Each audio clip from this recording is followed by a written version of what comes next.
Hey, so in this video we're going to be talking about unit vectors. Now there are many applications of vectors where it's really helpful to find a unit vector that has the same direction as a given non-zero vector that we're going to go ahead this time, we're going to call it v. All right. So to do this, what we're going to do is we're going to take our vector v and we're simply going to divide it by its magnitude, right?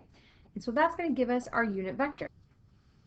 And we can actually even write that a little bit differently as well. And so this is another way that this is pretty commonly seen as well. Okay, so there's our unit vectors. Now what's really important here is that we know that unit vectors have a magnitude of 1. Okay, magnitude of 1. Now if our unit vector happens to be in the same direction of v, it is called a unit vector in the direction of v. Now, I want to talk a little bit about standard unit vectors, but I feel like an example is going to help that be a little bit easier to explain. So what I want to do first is start with a vector v. Right, so here I have this vector v, right?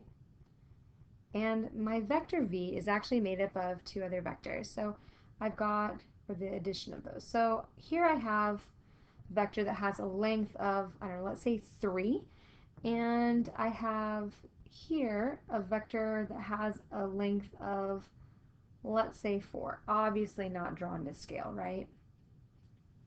So, well, we could probably draw it to scale. Let's just switch those numbers and make that a little bit easier, right? So let's make that a 4 and let's make that a 3. So what we know is that our vector v, okay, is now, it has these components. It has the component of 4 and the component of 3, right? And so now this is where we're going to start talking about these standard unit vectors. So we have vector I, and because it's a standard unit vector, we're going to put a little hat on top of it. And this standard unit vector has the components of 1, 0. So this component moves horizontally. Okay.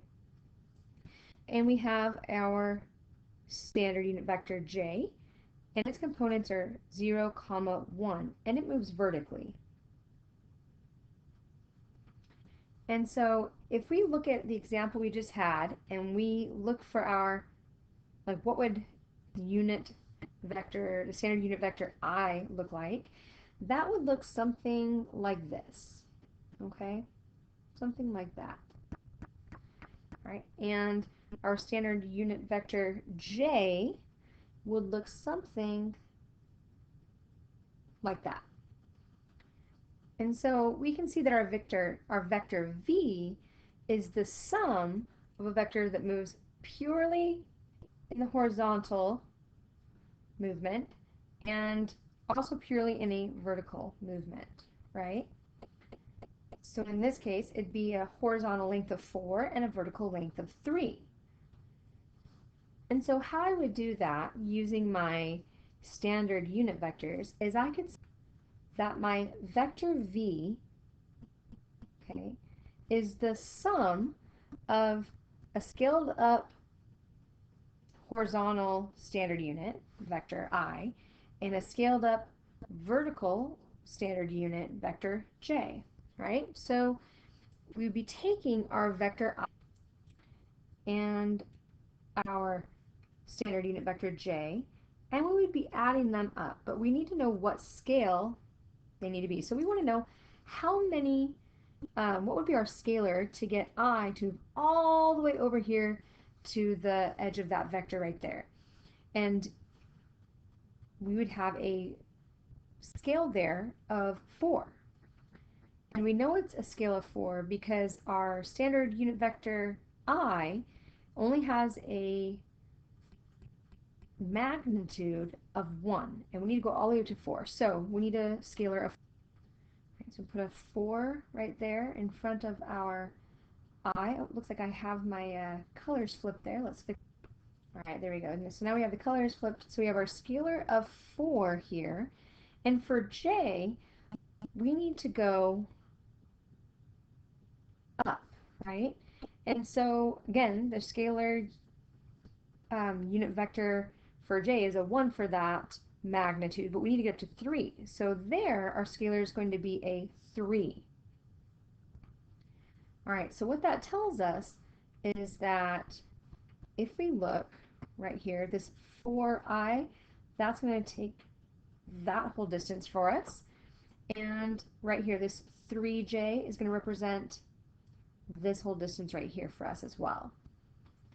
And so here we see where vector v was shown in component form, but also we were able to show it being broken down using unit vectors, and specifically using our standard unit vectors. And so that's kind of what unit vectors are and standard unit vectors, and along with our horizontal and vertical components. And then right here we see what we call a linear combination of vectors I and j.